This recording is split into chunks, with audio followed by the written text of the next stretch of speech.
ایک مرتبہ ایسا ماحول بنا ہر دمشق کے گھر کے اندر باتیں ہونے لگی کہ کوئی یہ قیدی یہاں آل رسول ہیں، وہ عیسائی کہہ کے گیا تھا۔ اب ہر جگہ پہ جب باتیں ہونے لگی یزید کے خلاف، سب لوگ گفتگو چیمیں گوئیاں کرنے لگے کہ یزید نے آل رسول کو قیدی بنا رکھا ہے۔ تو یزید نے کہا ان کو یہاں سے بھیج دو، واپس مدینے چلے جائیں، اب یہ میرے خلاف کچھ نہیں کر سکتے، یہ بیویاں ختم ہو چکی ہیں، ان کو قید کے اندر اتنی مسلسل سختیاں آئی ہیں کہ یہ میرے خلاف کچھ نہیں کر سکتے۔ ایک مرتبہ اس نے کہا کہ میں آپ کو آزاد کرنا چاہتا ہوں، میں آپ سے سوال کروں، اگر کسی دو گروہوں میں جنگ ہو، شرائط وہ رکھتا ہے جو جیتتا ہے، شرائط وہی رکھتا ہے جو جیتتا ہے۔ تو ایک مرتبہ یزید نے کہا میں آپ کو آزاد کرتا ہوں۔ امام سجاد نے کہا ہماری کچھ شرائط ہیں، شرائط پوری کر دے، ہم واپس چلے جائیں گے۔ کہا کیا شرائط ہے؟ کہا پہلی شرط ہے شہداء کے سروں کو واپس کر دے، دوسری شرط یہ ہے کہ جو تبرکات لوٹے تھے تبرکات کو لوٹا دے، اور تیسری شرط یہ ہے کہ ہمیں یہاں پہ رونے کے لیے ایک مکان دے دے، ہم اب تک کھل کے رو نہیں سکے ہیں۔ بس بھئی آپ پہ اور مجھ پہ تو کوئی پابندی نہیں ہے، بیویوں کے گریے پہ بھی پابندی تھی۔ آج سنیں گے مصائب کو، بس بھی بس ایک چراغ رہنے دیجئے گا، اب سنیں گے مصائب کو، یہ چراغ بجھا دیے گئے تاکہ کوئی رونے میں حیا نہ کرے، کوئی رونے میں شرم نہ کرے۔ لیکن پھر بھی کچھ دیر بعد یہ چراغ جلا دیے جائیں گے، ہمیشہ تاریکی نہیں رہے گی۔ ایک 3.5 برس کی بچی تھی، وہ ہمیشہ یہی سوال کرتی تھی اماں دوبارہ کبھی چراغ بھی جلیں گے، کبھی روشنیاں بھی ہوں گی؟ بس بھئی ایک مرتبہ مکان دیا کہ آپ یہاں پہ گریہ کر سکتے ہیں، ساری بیویاں زمین پہ بیٹھی گریہ کر رہی تھی، روتی جاتی تھی، کوئی مصائب پڑھنے والا نہیں تھا۔ ایک بی بی آواز دیتی تھی واہ حسینہ، ساری بیویاں رونے لگتی تھی۔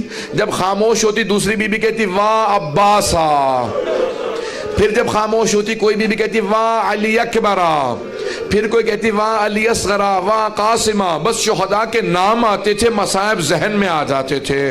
کسی کا لاشا پامال ہوا ذہن میں آتا تھا، کسی کے چھوٹے سے لاشے کے گلے میں تیر لگنے کے مصائب ذہن میں آتے تھے۔ میں اب تفصیل میں نہیں جاؤں گا، تیزی سے آگے بڑھ رہا ہوں عزیزان گرامی۔ بس بھی ایک مرتبہ شہداء کے سروں سے متعلق کہا تھا نا امام سجاد نے، پہلے تبرکات واپس آ رہے تھے، پہلے تبرکات۔ ایک چادر تطہیر آئی، جناب زینب آگے بڑھی کہا لاؤ میری ماں کی چادر مجھے واپس کر دو۔ اتنے میں 2 چھوٹی چھوٹی بالیاں آئیں، ساری بیویوں نے جناب رباب کو دیکھا، سمجھ گئیں کہ بالیاں جس بی بی کی تھی اب وہ نہیں رہی، یہ بالیاں لائی گئیں۔ جناب رباب نے تڑپ کے بالیوں کو لیا، کہا جس کی بالیاں تھی اب وہ نہیں رہی۔ اتنے میں ایک آدمی ایک انگوٹھی لے کے آیا، امام سجاد سے جناب زینب نے پوچھا بیٹا سجاد یہ کس کی انگوٹھی ہے؟ کہا پھوپھی اماں میرے بابا کی انگوٹھی ہے۔ جب بجدل انگوٹھی اتار رہا تھا نا، انگوٹھی اتر نہیں رہی تھی، اس نے خنجر نکالا، انگلی کو کاٹو اور انگوٹھی اتار کے لوٹ کے لے گیا۔ اجرکم اللہ، اجرکم اللہ۔ کوئی بخل نہ کرے، بلند آواز سے روئیے گا۔ امام سجاد کہتے ہیں میرے بابا پہ ایسے گریہ کرو جیسے ایک بوڑھی ماں جوان بیٹے پہ روتی ہے۔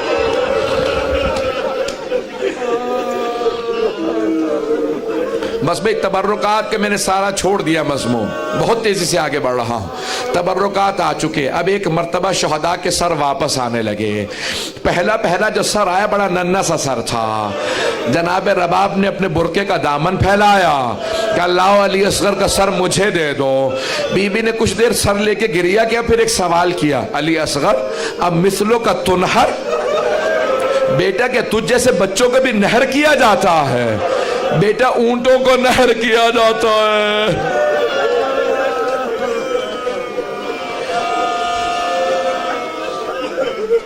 اتنے میں ایک سر آیا جو بہت خوبصورت سر تھا، جناب لیلا نے کہا لاؤ علی اکبر کا سر مجھے دے دو۔ بی بی نے کہا علی اکبر تیرے بغیر جینا ماں کا بڑا مشکل ہے۔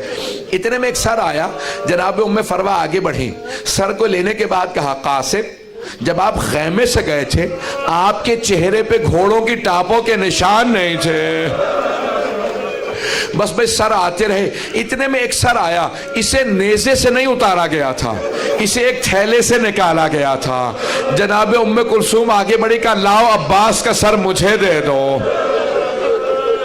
بس بھئی اتنے میں 2 سر اور آئے، 2 سر اور آئے. ساری بیویوں نے جناب زینب کو دیکھا. آپ کے ذہنوں میں مصائب ہے، میں نے اشارہ صرف کرنا تھا. جناب فضہ نے جب اس نے بار بار پوچھا، جناب فضہ نے کہا یہ 2 سر مجھے دے دو، میری آقا زادی کے بیٹے ہیں. کہا بی بی بیٹوں سے ودا تو کر لیجئے. کہا فضہ میں علی کی بیٹی ہوں، صدقہ دے کے واپس نہیں لیتی.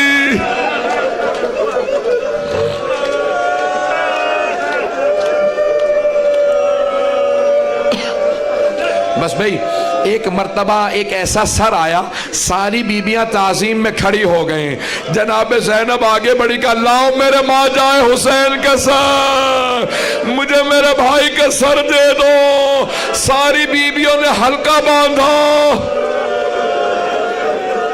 بلند آواز سے گریہ کرنے لگی، ماتم کرتی جاتی تھی بیبیاں. بس بھئی ایک مرتبہ 3 دن تک بیویاں روتی رہیں، گریہ کرتی رہیں. امام سجاد نے اعلان کیا کہ پھوپھی اماں سب بیویوں سے کہتے ہیں کل صبح ہم مدینے واپس چلے جائیں گے. صبح نمودار ہوئی. میں نے 2 جگہ یہ مصائب پیش کیا، صرف یہ ایک جملہ پیش کر رہا ہوں وہاں اپنے مصائب سے. جیسی صبح نمودار ہوئی تو جناب زینب سے امام سجاد نے پوچھا پھوپھی اماں بیویاں تیار ہیں؟ جناب زینب نے کہا بیٹا سجاد سب بیویاں تیار ہیں، لیکن آپ کی ماں رباب کا کچھ پتہ نہیں ہے، نہ جانے رباب آج صبح سے کہاں چلی گئی ہیں. امام سجاد نے کہا پھوپھی اماں مجھے پتہ ہے میری ماں کہاں گئی ہے. بیویوں سے کہیں تیار ہو، راستے سے ماں کو لے لیں گے. جب چلے تو جناب زینب نے کہا بیٹا سجاد یہ راستہ تو زندان کو جاتا ہے. کہا پھوپھی اماں میری ماں زندان کی ایک قبر سے ودا کرنے گئی ہے.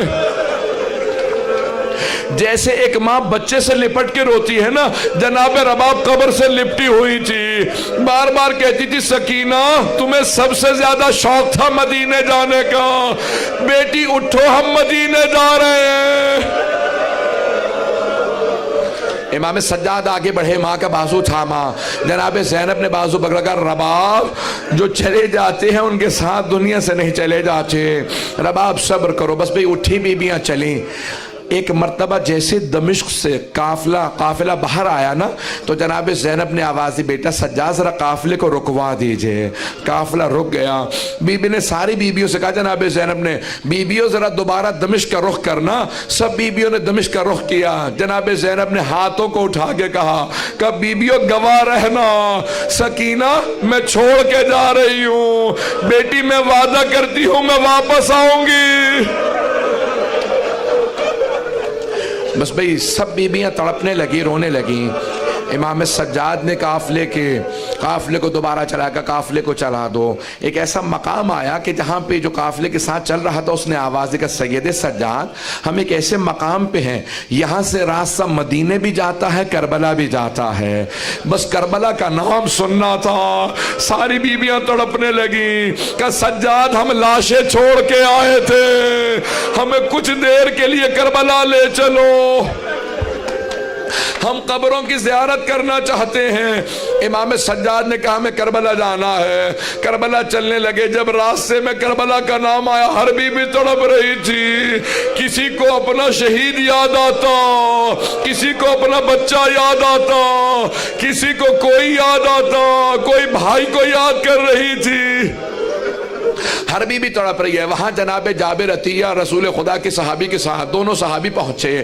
جیسے ہی پہنچے نا تو کربلا میں پہنچے. جناب جابر نابینا ہو چکے تھے.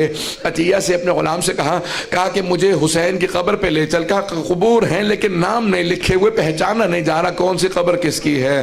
تو جناب جابر نے آواز دی حسین میں جب بھی آپ سے ملنے آتا تھا مجھے گلے لگاتے تھے، کہ حسین میں مدینے سے آیا ہوں، کچھ دیر کے لیے مجھے گلے لگا لیجئے. جناب جابر ابھی تڑپ ہی رہے تھے کہ اتنے میں جناب جابر کو محسوس ہوا کہ قافلے کے آنے کی آہٹ محسوس ہو رہی ہے. بس بھئی 5 سے 7 منٹ کی زحمت دوں گا، زیادہ مصائب نہیں پڑھوں گا. آج تابوت ہے نا سید الشہداء کا، کوئی رونے میں بخل نہ کرے. آج جب تابوت پہ آپ پرسہ دیں گے نا تو 3 بیبیوں کو پرسہ دیجئے گا. جناب سیدہ کو کہے گا بی بی آپ کے بیٹے کی شہادت کا بڑا افسوس ہے، بی بی لاشے کے پامال ہونے کا بڑا افسوس ہے. دوسری بی بی جناب زینب کبریٰ کہے گا بی بی آپ نے اپنے بھائی کو لاشے کو پامال ہوتے دیکھا تھا، شمر کو خنجر چلاتے دیکھا تھا۔ اور تیسری کون سی بی بی ہے جسے پرسہ دینا ہے؟ تیسری بی بی جو 3.5 برس کی بی بی، حسین کے سینے پہ سونے والی بی بی۔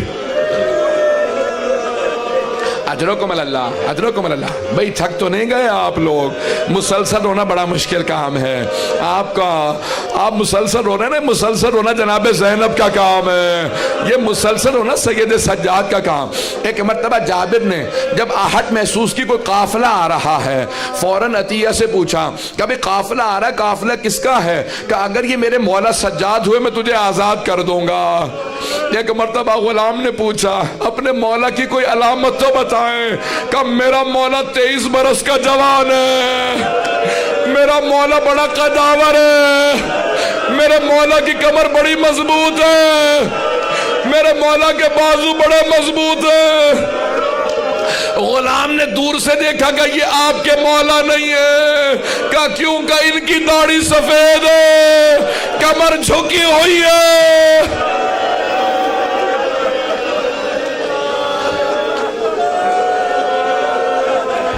اجرکم اللہ۔ بس بھئی وہاں سے امام سجاد پھپھیوں کے ساتھ چلتے ہوئے آ رہے ہیں۔ میں ایک سوال کروں آپ سے، ذرا رک جائیے۔ آپ نے دیکھا خدا نہ خواستہ اگر کسی گھر میں کسی بزرگ کا انتقال ہو جائے تو سب جاتے ہیں بیٹوں کو پرسہ دیتے ہیں۔ امام سجاد کو کسی نے امام حسین کا پرسہ نہیں دیا تھا۔ امام کربلا کے بعد سے تڑپ رہے تھے، مجھے کوئی گلے لگائے، مجھے کوئی میرے بابا کا پرسہ دے، کوئی کہے سجاد آپ یتیم ہو گئے، آپ کی پھپھیوں کا پردہ چھن گیا، کسی نے گلے نہیں لگایا تھا۔ جیسے ہی امام سجاد کی جناب جابر پہ نگاہ پڑی، خود ہی آگے بڑھے، جناب جابر کو گلے سے لگایا، جیسے کوئی کئی دنوں سے کسی اپنے کو تلاش کر رہا ہو، گلے لگا کے کہا جابر ہاں ہونا قتلا رجالنا، جابر اس سرزمین پہ ہمارے مردوں کو ذبح کیا گیا، جابر میرے بابا کے لاشے پہ گھوڑے دوڑائے، جابر میری پھپھیوں کے پردے چھنے، میری چھوٹی بہن کو تماچے لگے، جابر میرے گلے میں توق تھا، ہاتھوں میں زنجیریں، پاؤں میں بیڑیوں، نبی کی نواسیاں شرابی کے دربار میں گئی۔